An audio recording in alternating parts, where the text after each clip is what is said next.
Imagine asking your CRM just one question: which deals are most likely to close this month? And getting the answer instantly. No dashboard, no reports, no digging through hundreds of records. Sounds impossible?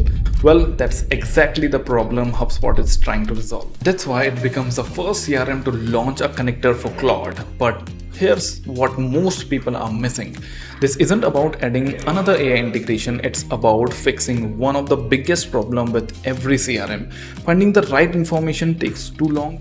Sales teams search for customer history, marketing team build reports, managers jump between dashboard. The data is already here, it's just hard to access. Imagine simply asking Claude a question: which customer have not been contacted in last 30 days? Why did sales drop this month? Summarize my biggest opportunities. Getting answer based on your actual HubSpot CRM data. That's exactly complete different way of working. And honestly, I don't think this is just HubSpot biggest AI move. I think it's a beginning of a new era where we stop searching our CRM and our CRM start working for us. Would you trust AI to become your CRM assistant? Do let me know in the comments.